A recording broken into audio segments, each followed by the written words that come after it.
I'm going to show you guys how I was inspired by this 80s mini computer to combine a bunch of different components into building my first very own Cyberdeck. Wait! Pause! No, it's all wrong!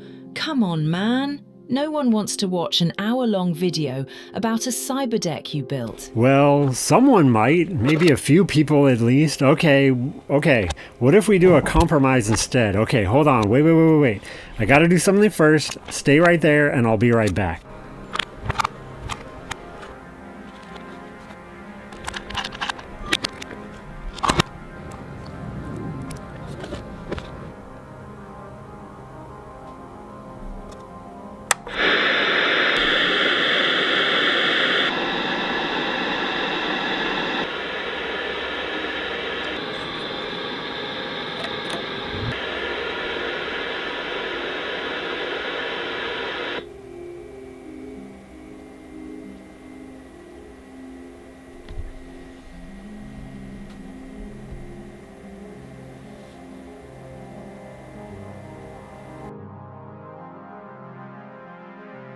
Alright guys, here's the thing.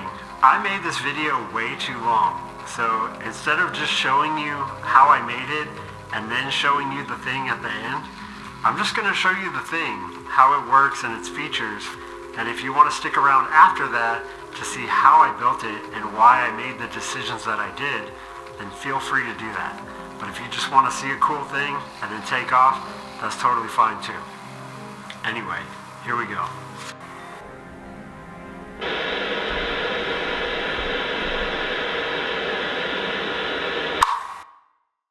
Alright, so I was inspired by my 80s mini computer to build my own Cyberdeck. I want to combine a computer, boombox, extension hub, and a massive battery, and smash it all into one small package that you can easily take anywhere. I dreamed it all up, made a 3D model, then made it real.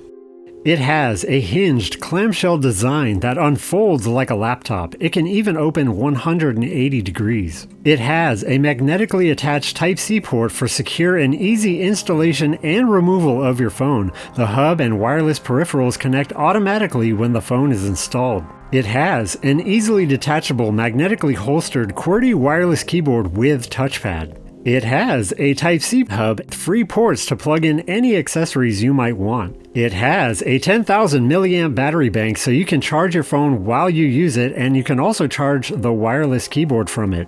It has magnetically detented flip-out feet for extra stability. And best of all, it has 2 very loud 5-watt speakers and a Bluetooth amplifier to bump your tunes.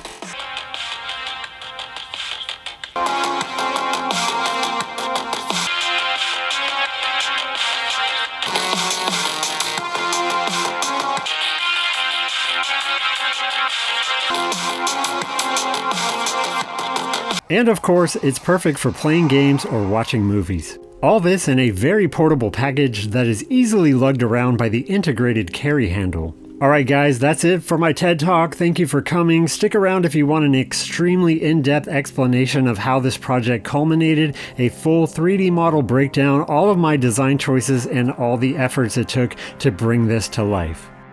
This whole project started quite a while ago when I picked up this Atari Portfolio palm-top PC from 1989. This little computer was ultimately made famous by appearing in the movie Terminator 2. And you better believe, as a young boy growing up, seeing Terminator 2 for the first time and watching John Connor hack into an ATM with this little computer and pulling money out, I knew I needed one of these. The only problem was this was $400 when it was released, which adjusted for inflation is about $1,000 in today's money, and I didn't have that back then, but I did buy this for $100 a couple years ago. I was able to get it so cheap because it is not in perfect condition. The hinge is a little creaky,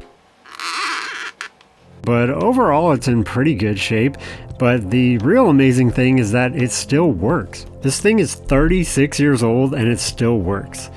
When I first bought it, it worked perfectly without any issues, but just now turning it back on after a couple years of it sitting on my shelf, it has developed a problem with the keyboard. So anytime you press enter, it also enters the A key, and a couple of the other keys are also double pressing. So while this technically still works, you can't do a lot of modern computing with it, other than maybe some word processing like a notepad or maybe even a very rudimentary calendar. I know these have a cult following and there are people still developing stuff for them like expanded storage and able to transfer files to a modern computer, which I think is awesome. But the practical side of me has to face the fact that a smartphone from 10 or 15 years ago is going to be way more usable than this thing ever will. So my initial idea was essentially to turn this into a modern Cyberdeck, using the shell and the keyboard and then putting a modern display and compute chip inside of it. So while I really wanted this idea to work, and I know that if I really tried I could make it work, there are a lot of reasons why I decided to abandon this approach. The first one being that the bezel itself is very old. This plastic is old and I don't know how long it would hold up to actually using it like a Cyberdeck. So while they're not super rare and you can still buy replacement parts on eBay, at some point you're not going to be able to get replacements for this, and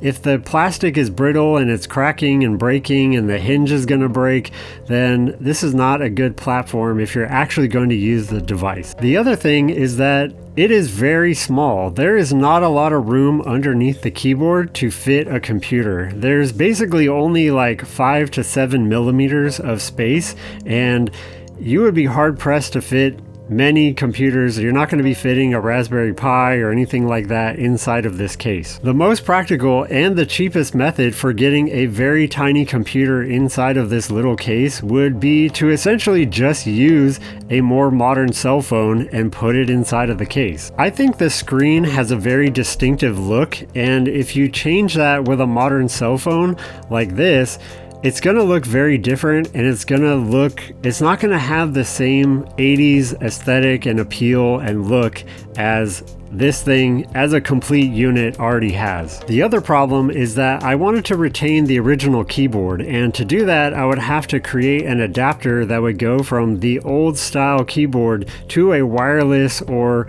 some other wired component that would then be able to plug into the phone and be used that way, which I know is possible, but you're going to have to do a lot more work to get that going. Pair that with the fact that the keyboard was working perfectly a couple years ago and it just sitting there finally decided to not work as perfectly, also was a deterrent for me to crack into this. Plus, I just like the way this thing works. I like it as a collector's item. I like looking at it on my desk, and it just preserved in its 80s glory. The only problem now is I still wanted to build a Cyberdeck, but this platform wasn't going to be the way that I was going to go.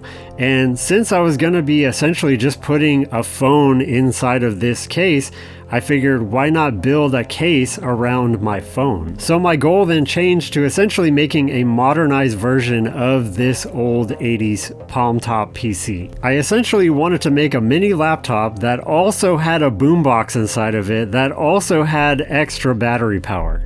And then taking all those things and making it smaller, or as small as you can while still having those things. Strangely enough, one of the most important features of this was going to be the speakers. And I know that might sound weird, but everybody knows that most laptops and phone speakers are terrible. They always sound very tinny and they can't get all that loud.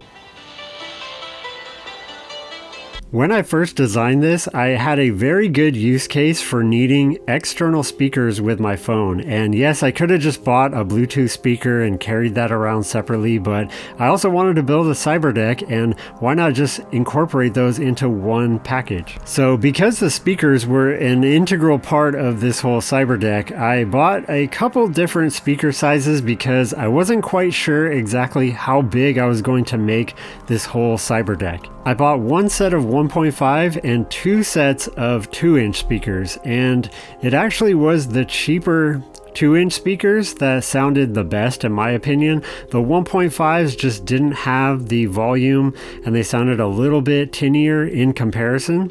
I think the more expensive 20-watt 2-inch ones were going to sound better. However, the amount of power that I was going to be pushing through these, you don't really need it, and that made the less expensive ones actually sound better in my opinion. I'm pretty sure I could have made the higher wattage ones work and sound better, but then I would require an additional amplifier, and I didn't want to add even more components and complexity when I'm trying to make this thing a lot smaller. Now that I have that very integral component selected, we can move on to the keyboard. The selection of the keyboard is one of the most critical components to get right because the footprint of the keyboard itself is going to ultimately determine the external bounds of the deck itself. Sure, you could have a keyboard that is smaller than the overall size of the deck, or you can have one that's bigger, but I'm trying to go with a keyboard that essentially fills up the entire bottom part of the deck. When I first envisioned making my own Cyberdeck, I originally was thinking of using this foldable keyboard. One of the coolest features is that it folds in half like this, and it's also mechanical with low profile switches. It's also wireless, so you don't need to connect it with wires, and I just think the design is really cool. When I first thought of this, because folded up it's like cube shaped, I thought what if you had like a cube shaped Cyberdeck and this keyboard would slide out like a magazine, which I think is a really cool idea, which I will probably do in the future somewhere down the line. This one is also cool because it has these little wings that flip out that will hold a smartphone or tablet, which you can use basically like a built-in Cyberdeck, which I think in itself is pretty awesome. The only thing is it doesn't quite fit the design aspects of what I'm going for because I don't really have a use for it folding in half like this aside from it being completely detachable, but mine is going to be like a clamshell design where the keyboard doesn't need to be able to be folded in half. I'm also not totally sold on the profile. It's a bit taller than I would like for this application, so I'm going to keep looking for a different keyboard. The other thing this keyboard doesn't have, which even though it's not a deal breaker, I would like to have it as I'm trying to make a mini laptop, and that is some sort of mouse cursor or touchpad or something to manipulate a mouse-like function.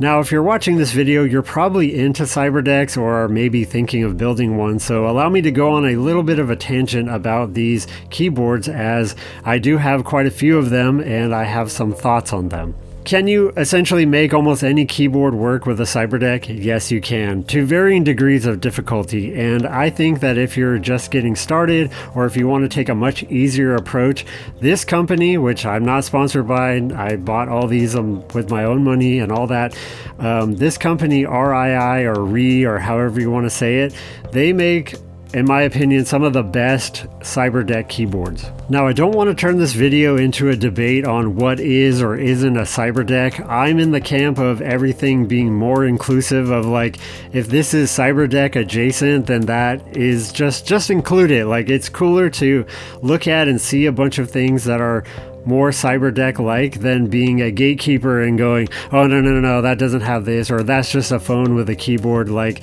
to me, if it's cool and it's functional, then and it's Cyberdeck-like, then to me it's a Cyberdeck. And I could go on a video alone on just that, as I think a lot of people have a hard time just understanding what a Cyberdeck is, but that's not for this video. I'm essentially wanting to show you something that I built. With all that being said, this company offers a bunch of different form factors and they all have a different typing experience. Most of them do have a touchpad or some sort of mouse cursor implementation, which I think is very cool. It goes without saying, but the largest form factor offering is the one that is the best at being a keyboard because it's much easier to type on. So if you're going to do a lot of typing and you have the space, obviously go with the bigger one. Most Cyberdecks are not going to be big though, so you're going to be looking at their smaller offerings, and this tiny one works extremely well, but you're going to be typing more with your thumbs than actual like finger home row typing. Typing on this little one reminds me so much of my second phone I ever had, which was an LG Envy VX9900, and that phone, typing on it was incredible. And the fact that they don't make new modern smartphones with hardware keyboards like that actually upsets me. That's actually another reason why I'm building this Cyberdeck, is so that I can have an actual hardware keyboard with my phone. If I wasn't going to be implementing speakers into this build, then this was the keyboard I was going to go with. But because I have speakers, I want to go with something that's in between the big one and the small one, which thankfully this company makes another form factor that is kind of in between these two. And while it doesn't type nearly as good as the larger keyboard, mostly because the keys are a lot smaller and more scrunched together, it does allow you to type more like a traditional keyboard than using your thumbs on the smaller one. I'm confident with enough practice you could get close to the speeds that you would on a normal keyboard, but I have very large hands, so typing normally on this smaller keyboard is a bit more challenging for me. This is the one I ultimately went with, and I am happy that I did go with it, although there is one caveat for this middle one that the other two don't really have. This caveat ultimately proposed that I need to install a new component into my Cyberdeck build, and the reason for that is because the smaller one is offered as either Bluetooth or Wi-Fi 2.4 gigahertz. So depending on which model you buy, they're identical, but they just connect to your device in different ways. So if you go with the smallest one, you can pick if you want 2.4 or Bluetooth.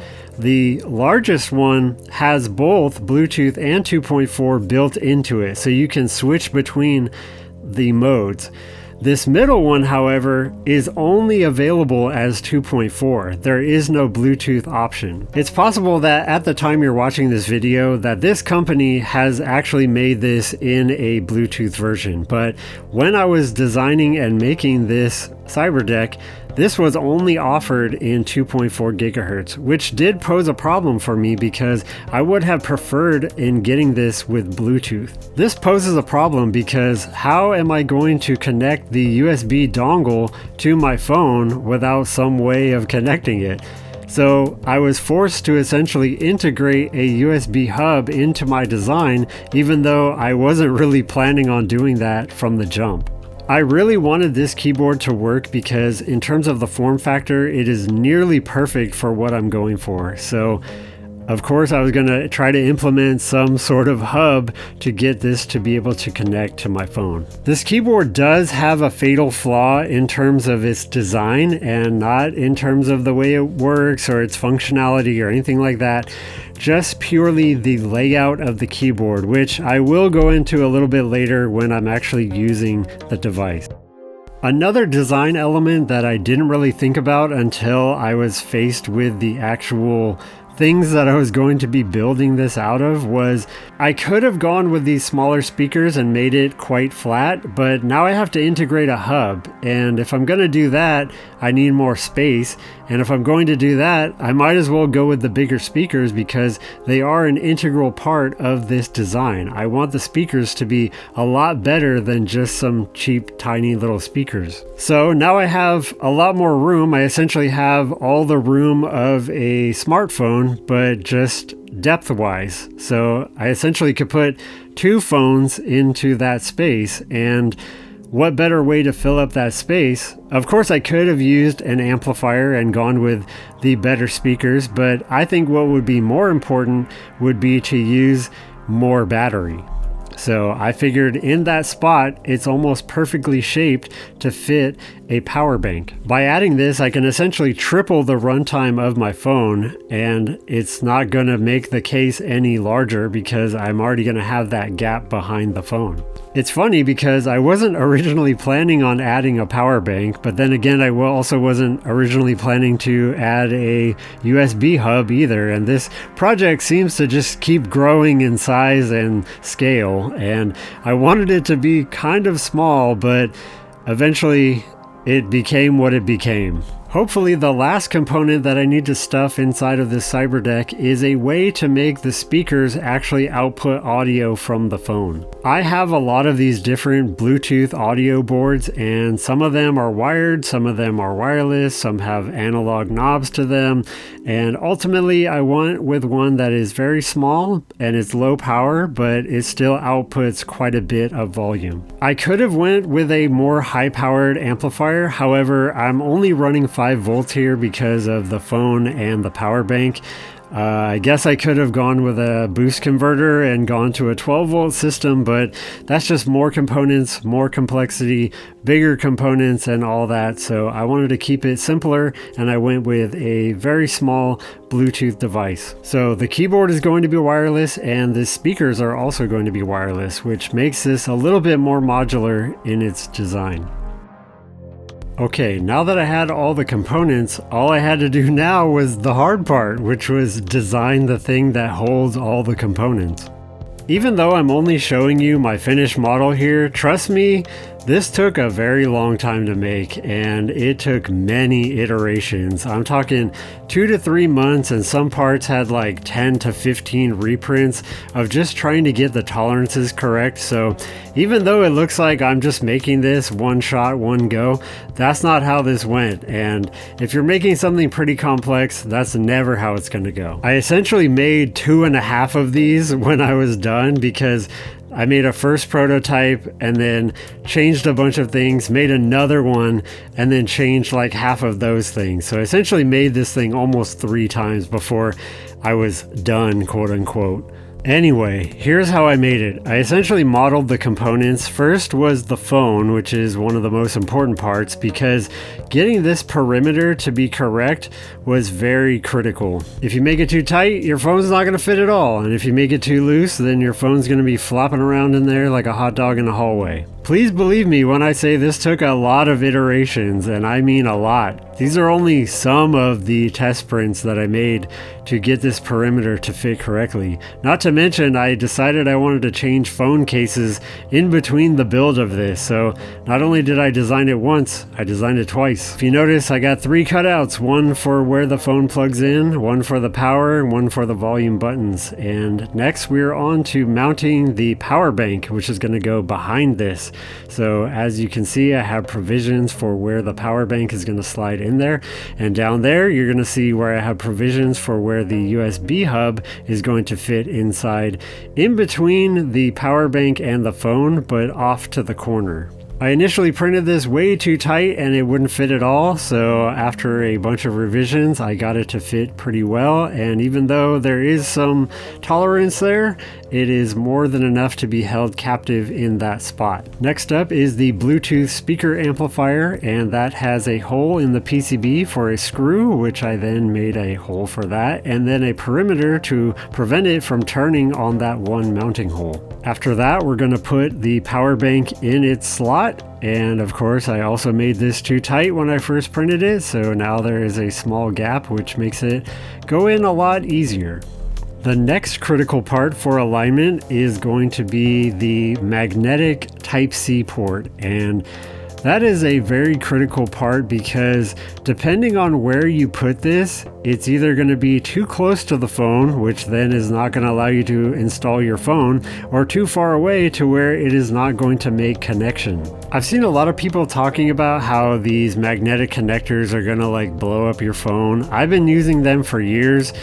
Maybe they're not good, but I've never had a problem with them, and that part was actually critical in making this phone easily removable from the case. Again, I can't stress how tight these tolerances are because you're working within like a millimeter or less in terms of being too far away to not make a connection and being too close to where now everything's all jammed up and you can't get your phone in there. Another thing to consider was how far away the USB hub was from this connector because it only has one cable that is integrated into the hub, and as you can see, my tolerances are so tight I had to scoop out part of the perimeter to allow for that connector. This might have been the hardest part of the design, just getting this to work with the phone perimeter 3D print and getting all the spacing and all the tolerances correct to get this to work to where you could easily slide in and remove the phone with that connector, making a good connection. Next up are the speaker mounts, and these also went through a bunch of iterations because when I first designed them, I didn't quite have the tolerances correct, and I ultimately went with this ear design that comes off of the main component. Originally, I was having a hard time getting them to fit flush because when I measured them, they didn't quite line up and I had a tiny bit of a gap, which isn't necessarily a problem. However, I was going to be putting an acrylic front panel onto this, so if these are not flat, they're going to be pushing the panel up and bowing it. So these needed to be designed so that that lip there could fit directly down into the speaker mount. Again, it's just another example of you think you've measured something and brought it into a 3D space in CAD, but it's not exact, and it's hard to make all these strange shapes accurately without a 3D scanner. Obviously, if I had a 3D scanner, this would have been a lot easier, but if you're doing it the old-fashioned way of just trial and error, then you're going to run into issues like this. This is a relatively easy fix though. Just throw a chamfer on it and then it should work, and then you realize that your chamfer was not big enough, so you make another one that's even bigger, until ultimately you have a chamfer that's so big that it's running down the walls of the print. And while not ideal, if that's the way it's going to work, then that's the way it has to be. Ultimately, this one took about 2 test prints to make, which is not bad considering a lot of the other parts took way more than that. Now that I had the main chassis skeleton, I could start building a perimeter around that, but this perimeter also has to be the other side of these speaker mounts, so I had to make clearances for them, but also allow them to be solidly mounted to them. And of course, because it is a Cyberdeck, I needed to integrate a carry handle, because is it really a Cyberdeck without a carry handle? And I'm just going with this very industrial design, which I happen to think is very aesthetically pleasing. While the handle is very integrated and streamlined, it is still functional. You can carry around the whole deck just by the handle, which is kind of nice. Here you can see that speaker mount that I showed you guys earlier with that giant chamfer that goes down the side of it. And now just working our way down the perimeter on the bottom of the top panel, and as you can see, there is kind of like an angled slab right there, and that is going to be critical for another component that I'm going to talk to you about in a moment. And now that we have the left side, let's go with the right side, which is basically symmetrical except for the fact that we don't have a handle on the right side, because you really only need one handle. So we're going to make the external parts of the deck that are going around the right side perimeter and also the bottom. And if you notice, the bottom pieces don't connect in a way, and I will show you why that is the case in a moment. But next we're going to move on to another very critical and complicated part of this build. But as you can see, here is essentially the entire top part minus the acrylic panels that are going to go on the top and the bottom. Oh, I almost forgot one thing, and that is for the power bank. I needed a way to get it to not slide in and out on its own, and that was just making a little bracket that gets screwed on and holds it in place right there. I originally made this too tight, but now that it's so loose, I needed a way to keep it in there. And now let's move on to the next part of this project that was very complicated. You might be thinking to yourself, well, hinges are pretty simple. It's basically just 2 cylinders that have mounts on each side. And yes, that's true, but these hinges are pretty complex in the way that they are formed. And as you can see, I took a long time to model these in 3D space. And you're probably wondering yourself, why didn't you just buy some regular hinges? And that is because regular hinges don't have any way of adjusting or having any tension on them. So when I was thinking about hinges, I wanted them to be most like a laptop hinge, which I don't know if you guys know this, but most laptop hinges are adjustable. So depending on how tight the screw is that is going into the cylinders of the hinge, if you make it really tight, then they will hold very tightly. But if you make it loose, then you can essentially just dial in how much tension you want on the hinge. So if the functionality that I'm going for is to basically have laptop hinges, why don't I just use laptop hinges? And the other cool thing about laptop hinges is that you can find some that are quite cheap if you buy used ones. These are from a ThinkPad X260, and these are only like $5 on eBay. Not only are they cheap, but they also look cool and are very functional. So if you're thinking about hinges for your Cyberdeck, I would recommend maybe looking into some used laptop hinges. Although my recommendation would maybe go with some that aren't this complex, because these aren't even the same left and right, so you can't just make one in 3D space and then mirror it, because they're not going to be the same. The top part is the same, but the bottom mounts are different. Anyway, it was a whole thing making these in 3D space, and after a lot of iterations, I finally got it to where they were accurate. You know, a lot of these problems I have could be easily solved with a 3D scanner, so why has no one sent me a 3D scanner yet? I'm not sure. And what does the hinge attach to? It attaches to the left side of the keyboard mount, and of course the keyboard also has a perimeter which I needed to dial in with a bunch of test prints. But the other thing I wanted this hinge to be able to do is, much like a ThinkPad, I wanted it to be able to open to 180 degrees. So as you can see, there are a bunch of strange angles that I made it so that this keyboard will flip open and you can make it go all the way open 180 degrees. Is it necessary? No, but I figured if you wanted to lay it down flat or even put it up against a wall, it would be kind of cool to have the keyboard out and open like that. It doesn't have to be able to do that, but I figured if I can design it that way, why not? Another feature of this keyboard mount was that I wanted the keyboard to be removed easily, and that's because the keyboard is wireless, so you do have to charge it.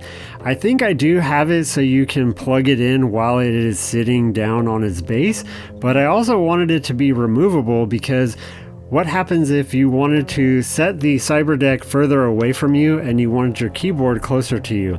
I just thought it would be a cool feature if I could make it so that the keyboard itself was not tied to the base. And what better way to do that than with the power of magnets? Now, these magnets are plenty strong to hold it in place, but if you really wanted to fly out of there, you can make it do that.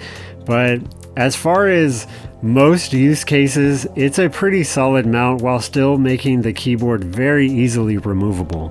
I did also 3D print some hinge covers, but I eventually just didn't use them because I felt like the hinges actually looked better than the covers that I made. The keyboard base is very simple. It's just a flat piece of acrylic, and everything gets mounted on the bottom part of the Cyberdeck to this acrylic. Now we have some giant holes in the top of the Cyberdeck that we need to cover with some acrylic. I also have a large cutout which gives you access to the USB hub and also the power bank.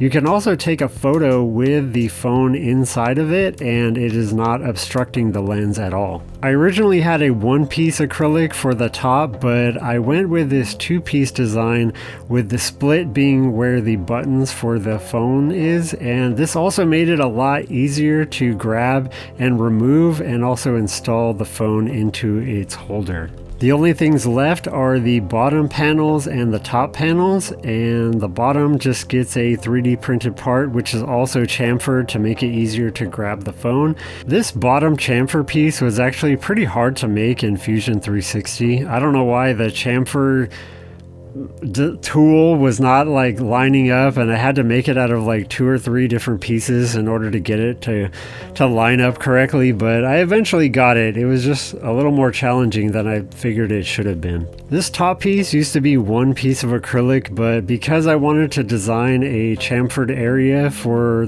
grabbing the phone, I decided to split it into 2, so it kind of has these two spots at the top where two extra little acrylic windows go inside of. At this point, here is the full 3D model with all the components installed, and I was pretty happy at this point as I had done a ton of iterations.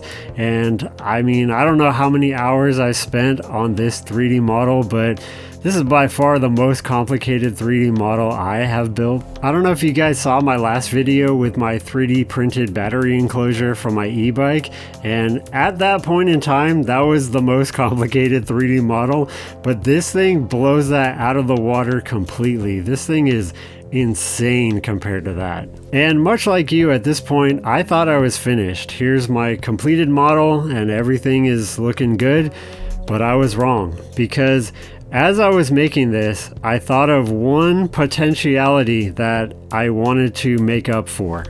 At some point during this design process, I thought to myself, you know what? This top part keeps getting thicker and bigger and heavier, and the bottom part is staying the same size. And the bottom part only has one piece of acrylic and the keyboard, which is very lightweight. So I figured, what's going to happen is you're going to open it to type on it, and then it's just going to fall backwards because it's way too top heavy. So I thought to myself, well, you better implement something to counteract that force. And the thing that I came up with was, what if I had some flip out feet that would allow it to be braced against that, so that while it's sitting there, it's not going to just fall backwards. It's essentially like a kickstand, and instead of just having them always out and then taking up more space, I figured it'd be cool if you could rotate them and then kind of fold them flat against the back. I also came up with this design where I had a bunch of provisions for magnets so that they would both stick in the closed position and the open position. And so depending on how you flip them, they would want to be stuck in that spot, kind of like a detent, but only done magnetically. It wasn't until later till I realized that these kickstands essentially were not really necessary at all, because this thing is very well balanced and it doesn't want to fall back hardly at all. And I also had some issues with the hinges and then my magnetic design. I know it would work, and it almost does, but the hinges I made are way too tight. And instead of just reiterating and making them perfect, which I will do later at some point, I figured I'm just going to live with it because you don't even really need them. But I spent so much time engineering them to be kind of cool that I do want them to work as intended. It's just right now, that's another thing that I will fix in a future revision. So finally, here is the completed design in all of its glory, and I'll also show you how the hinge works in 3D space so you can see it working like that. And I know there are ways that you can animate this in Fusion 360, and I should learn how to do that at some point, as I'm sure it's probably not that complicated, but here's my solution for that, is just select them and then rotate them around an axis. So I'm showing you how I had to provision for the bottom part of the keyboard mount to actually go into the top part, and that's why I have all these weird angles here, because I needed space for it to be able to open to 180 degrees. And now that the model is done, all we have to do is just build it in real life. I told you guys that I had essentially made this 2.5 to 3 times, so I have multiple versions of this and each one is much better.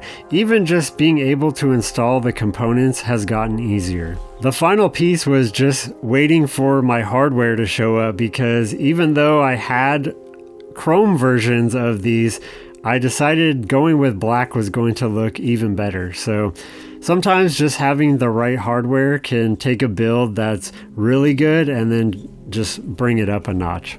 I'm using PETG filament, and I've been having great luck with just screwing fasteners into the plastic. I know a lot of people would probably use heat set inserts, like metal inserts, but I'm not going to be opening and closing these too much, so they can take a lot of abuse actually. I'm surprised with how well just screwing into the plastic works. Part of my tolerance problems was also because I was using fuzzy skin to add a texture to my prints, and when you do that, you don't really get to choose where the fuzzy skin goes, so some of it was in parts that needed to be clearance more, and that was causing some problems for me. Here is with all black hardware and everything is fully assembled, and this thing came out way better than I ever imagined it could. I have been wanting to build a Cyberdeck for the longest time, and finally, after months of effort, I was able to take something that was just an idea in my head and make it real.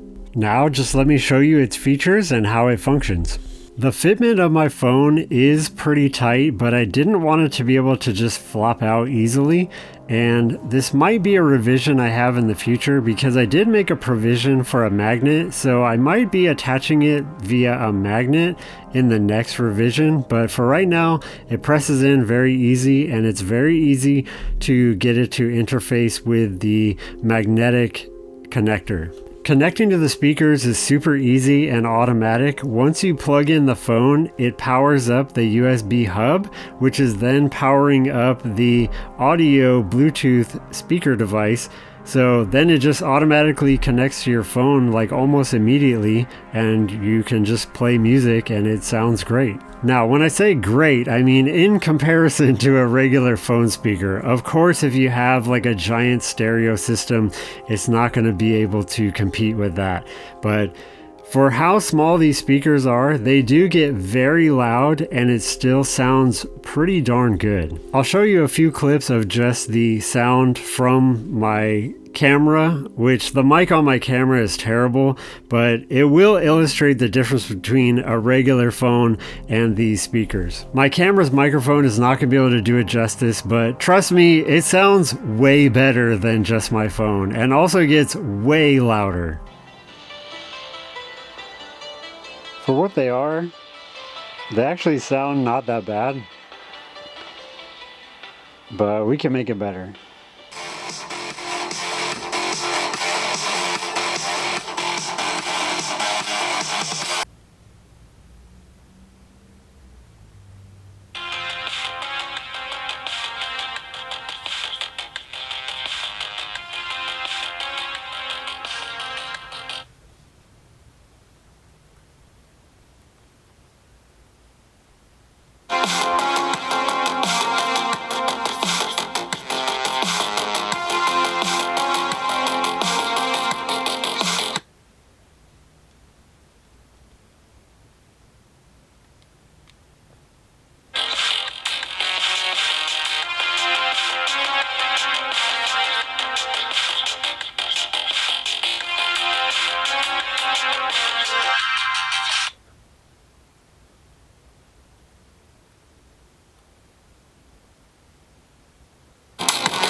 Now the typing is a lot better than if you were just on your touchscreen. Writing emails or text messages is so much better on a physical hardware keyboard. Now I did hint earlier about a fatal flaw that this keyboard has, and I'll show you guys right here what I mean. If you notice, there is a layout decision in how the keys are arranged that I don't know why it is that way. I'm gonna give you 1 second to try and find what the problem is, and it has to do with punctuation. Do you see the comma and the quotation key? Yeah. Why in the world is it put there? It should be next to the semicolon and colon key. Unfortunately, because of this design choice, it brings the functionality of this keyboard down way more than it should be. I would say if a full-size board is like a 10 out of 10 for typing, this should be at like a 7, but because of this design choice, it brings it down to like a 4 or a 5 in my opinion. Could you get used to it and get a lot faster? Sure. Should you have to do that? No. Could you also just remap it using software? I'm sure you can also do that, but you shouldn't have to. Why in the world was this key placed there when it could have been placed where it should be, where it's so much easier to type on home row keys if you have the correct keys in that. I don't understand why it was made this way.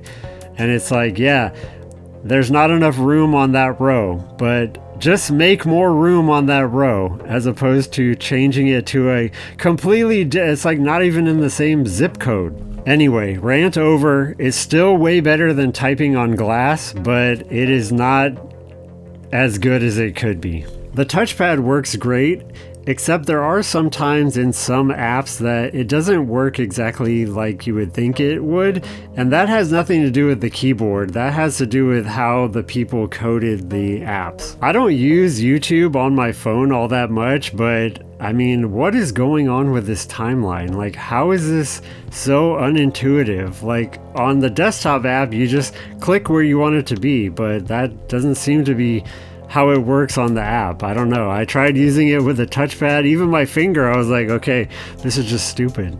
Yes, okay, the project did kind of balloon in both size and scale from what I originally intended, but it does offer more functionality and in better ways than I had originally planned. You might think to yourself, wow, that's way too big to be carrying around, but if you think about it, this kind of replaces having to carry around a separate keyboard, a separate speaker system, a separate battery bank. It essentially has all those things in one package that you can just carry around more easily. I originally wanted to make just something very slim and easy, basically just like a clamshell with a keyboard, and I might do that in a future build. I actually have built a couple Cyberdecks from this point that I made this, so I'm going to be showing you guys that, and they are quite different than a lot of the other Cyberdecks that I have seen. I know some of you are probably purists where you're like, oh, that's not a real Cyberdeck, that's just a phone with a keyboard, which, I mean, that's what a lot of Cyberdecks are, so I don't really care. That's what I set out to build, and the best way to describe it is as a Cyberdeck, so I'm happy with it, and I'd like to know your guys' thoughts, whether they're positive or negative. Go ahead, leave them down in the comments. I am happy to hear what you guys think about this build. I do have way more builds in the queue. I got more Cyberdecks, more laptop being customized, I got more e-bikes, just more everything. Thank you so much for watching, and I will see you guys in the next one.